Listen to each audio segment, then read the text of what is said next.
Hello, my name is Maureen Madill.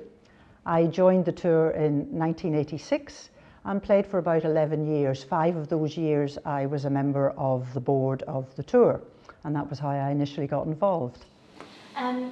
Talk to me about those early years when you were playing on tour. What was life like? Life was very different from nowadays. I think principally what comes to mind is trying to navigate your way around Europe with no devices, no sat-nav, just paper maps. I seem to have endless memories of going around the périphérique outside Paris every year and getting lost and having to stay on the treadmill before you could get the right spoke. And of course, every spoke off looked familiar because we went down every one of them, so we never knew when we were right. When I joined the tour in '86, there was already a great foundation there, which was all down to the founder members and the incredible work that they had done. So for example, in my second year on tour, we had 27 tournaments. I mean, the place was just booming. Nobody played 27 tournaments in a year. So we were looking for weeks off. And that continued really into the early 90s when, with a recession and whatever, we took a big dive and a big hit, and life then was very much scraping pennies to go to the next tournament, trying to make enough money from, you know, a small number of starts that you would get. But you're young and they're great days, and we weren't used to being affluent or anything, so you just got on with it. Talk to me about your path to turning professional. How did you turn professional? I started playing probably when I was about 8 or 9 in Northern Ireland at Portstewart and Portrush. Played a lot of Irish amateur international golf, played in a lot of teams. Won a couple of British amateur titles, played in the Curtis Cup under the Vagliano Trophy team and the Great Britain and Ireland World Amateur team. So I had a pretty decent pedigree in the amateur game. Just about the time that I was sort of at my height, that was when the tour had just started. And I suppose really I sat back a little bit and waited and thought, oh, let's see if this is going to be a flyer or if it's going to founder. I, had a couple of jobs, but always worked around the amateur game, and then decided to take the plunge, as I said, in '86. I had quite high expectations when I turned pro because I had had a decent amateur career. When you get out on tour and you come up against people who have been playing for a few years for hard-earned cash, nothing hones your game more or concentrates the focus than that. And so I think I was slightly taken aback at how good the standard was, and that all helps your game develop and grow. I had a steady progression. I think I finished 32nd or something in my first year on tour. So I wasn't setting anything alight. But I then had a couple of years where I was at 12th, 13th, in around that kind of number. So I was getting into all the big tournaments, and that enabled me to plan a very nice schedule. I've been involved in the game all my life, coaching and commentary and whatever. And each facet of the game is very interesting, very diverse. You need different skills in each bit, but it's all centered around golf and the game that you love.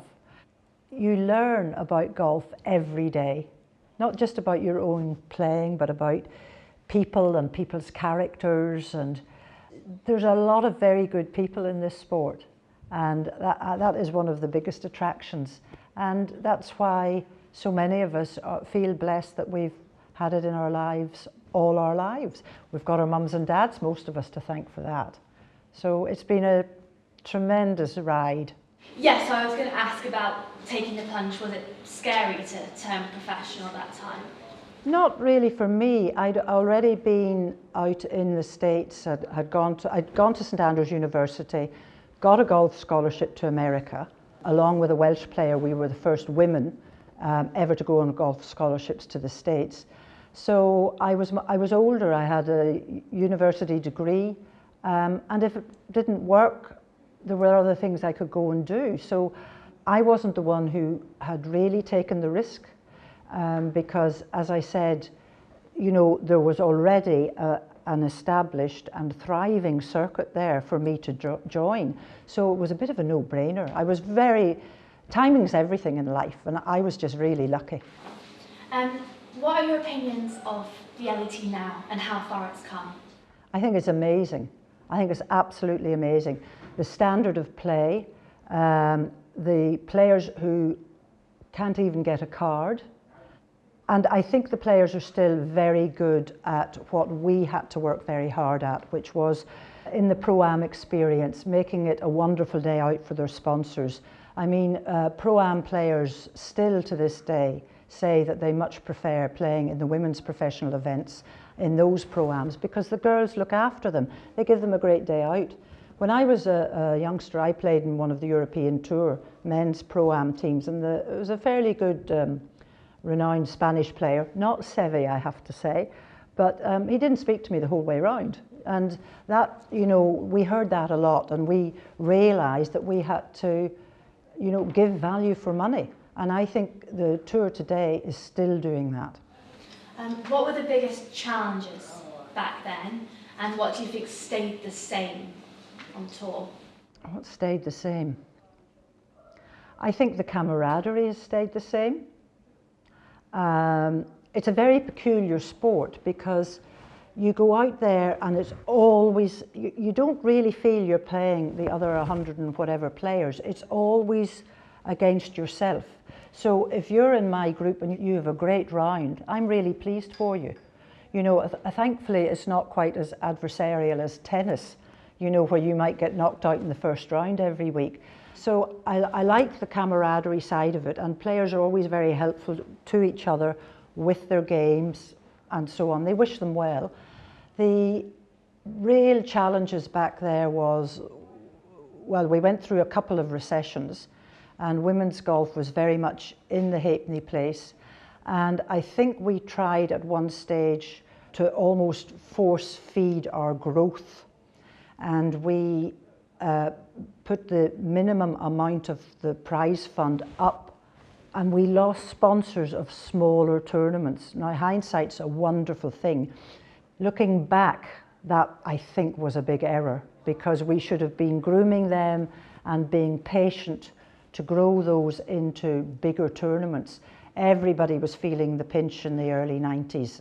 It's a tough world now. I think the women's game, I think there are a lot of sponsors around at the moment that if the women are patient, corporate America isn't necessarily going to want to have too much to do with Saudi Arabian money.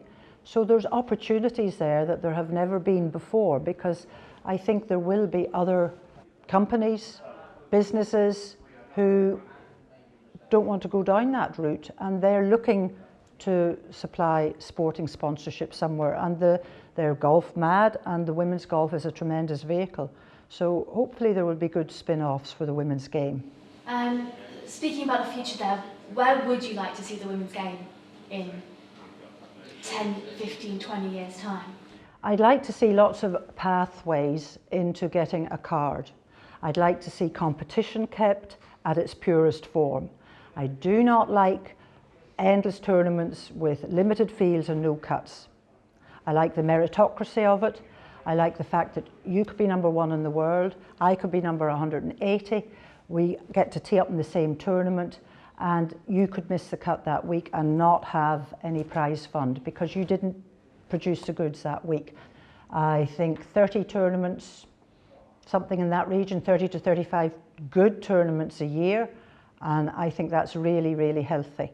And I think golf has to also understand and accept, whether they like it or not, it is a niche sport. If you're lucky, you get 2 million watching a golf broadcast.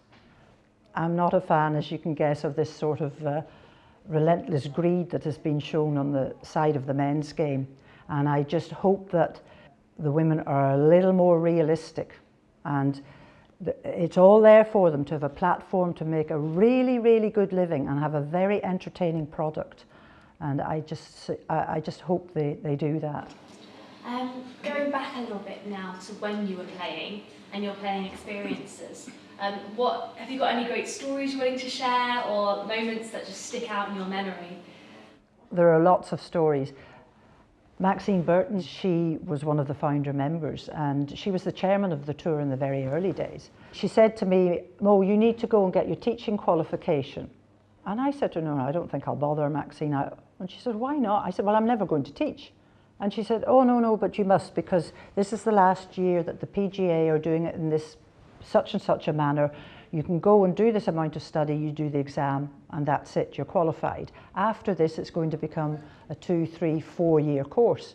I said, no, I won't do it. She said, yes, you must do it. So I did the course, and I passed my PGA exams. And I then, a few years later, had a back injury. And suddenly, I can't play.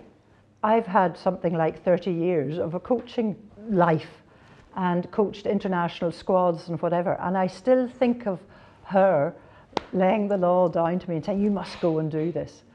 But we had great times on the roads, you know, really.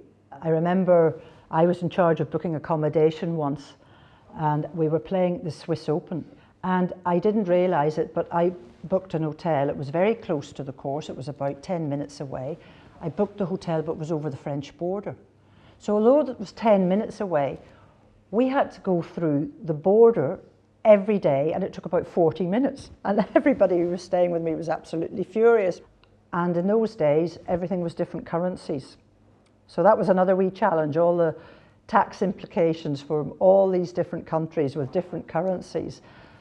As an early player, do you see yourself as a pioneer in women's British golf? The pioneering I did really was the fact that, as I mentioned, along with a Welsh player, we were the first females to go out to America on golf scholarships, and everybody does it now. And that was quite interesting, you know, because there was no such thing as email, there were no mobile phones. You disappeared off out there, and you got a phone call from home if somebody died, and that was about it. So you're very much cut adrift, and you become independent very quickly, and it's a great grounding. So I suppose I was just always very grateful for the players who went ahead of me. I think the current players have to always realise that they are standing on the shoulders of other people.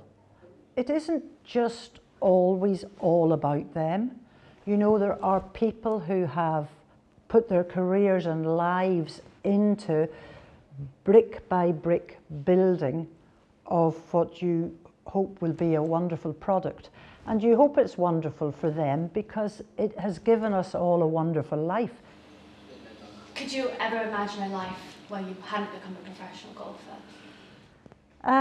Well, you see, I didn't grow up expecting to be a professional golfer because the only women's professional game at that time was in America, and that would have been like going from a lower football league to the Premier League and won. There were some exceptional players, some of whom are here, who actually made that leap, went from being amateur and went straight to America. But I mean, for me, that would never have happened. I was not that caliber of player. So I was absolutely delighted. These were all people that I had admired. They were playing international golf before I got to that level. They went out and did this wonderful thing. It was like being tucked in the peloton and you weren't the one at the front doing all the heavy pedaling. So timing's everything.